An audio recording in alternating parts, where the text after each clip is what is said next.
आदरणीय विनोद भाई साहब जी को जो इस मुख्य वक्ता के रूप में आपने जो मार्गदर्शन दिया हमको, इसके लिए मैं आपका सहृदय स्वागत, वंदन एवं अभिनंदन करता हूं।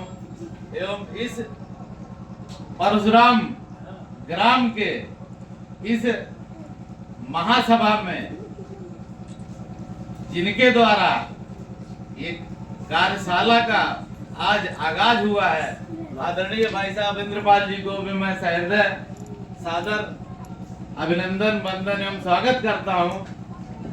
साथ में हमारे विवेकानंद जी भाई साहब, जिन्होंने अपने भाषण कला से यहाँ पर सभी माताओं बहनों को सबको ओतप्रोत किया और सभी ने सहयोग किया सुनने में और आप लोगों ने समझने में। तो जो यहाँ से आज संदेश का प्रवाह जारी हुआ है इस परशुराम नगरी से, उसको आप सभी लोग आत्मसात करने का सक्षमता प्रदान करते हैं। और बाकी हमारे अभिनंदन योग साथ में डॉक्टर साहब, जो इस ट्रस्ट के अध्यक्ष और जिन्होंने एक कैंसर इंस्टीट्यूट के लिए स्थापना करने के लिए अपना दिलो दिमाग एकाग्रित किया है, और यहाँ पे उसके योगदान के लिए उन्होंने एक समायोजन रणनीति और एक सपना तैयार किया है कि समाज को कुछ देना है हमको। तो वो भी हमारे वंदन, अभिनंदन एवं स्वागत करता हूँ उनको मैं अपने तहे दिल से। और साथ में हमारे सामने जो माताएं बहनें बैठी हुई हैं और आदरणीय हमारे परशुराम जी भाई साहब, और जो भी सुनने वाले पक्ष पे बैठे हुए हैं, उनको भी मैं सहृदय सबका अभिवादन एवं अभिनंदन करता हूं। मित्रों, भाइयों एवं बहनों, माताओं एवं जो भी हमारे अनुसार यथोचित सबको साधारण प्रणाम करता हूं।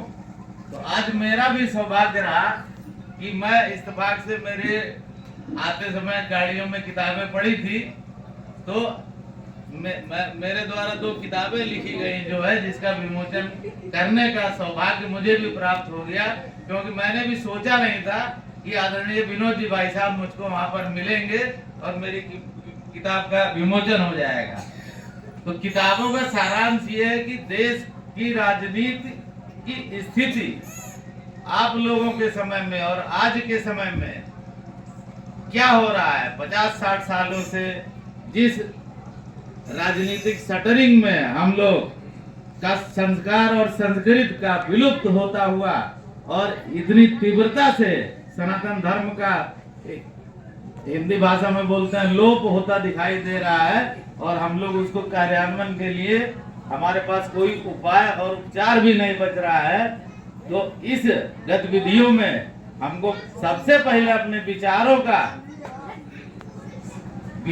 का वो साधना चाहिए और विचार करना चाहिए, और विचारों का आगाज करना चाहिए समाज और संस्कृति में, कि हमको फिर से कायाकल्प करना है। क्योंकि हमारा हिंदुस्तान पहले भी सोने की चिड़िया रहा था, लेकिन मात्र ब्रिटिश गवर्नमेंट ने भी यहाँ पे शासन किया, 1000 सालों तक भी शासन हुआ, और हमारे हिंदुत्व के खूनों में जो संस्कार हुआ वो ऑलरेडी चोरी छुपने और इन सब चीजों का ही विद्यमान रह करके हमने कभी अपने फ्रंट लाइन में जाकर के इसका कभी किसी से विरोध नहीं किया।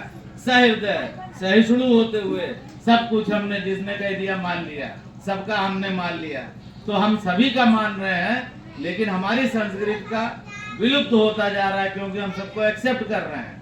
तो इसके लिए हमको कहीं न कहीं से चिराग को जलाना ही पड़ेगा, इग्निशन पॉइंट डालना ही पड़ेगा, कि हम अपने संस्कार, संस्कृति और सनातन की रक्षा करने के लिए किसी न किसी को तो बलि देनी ही पड़ेगी।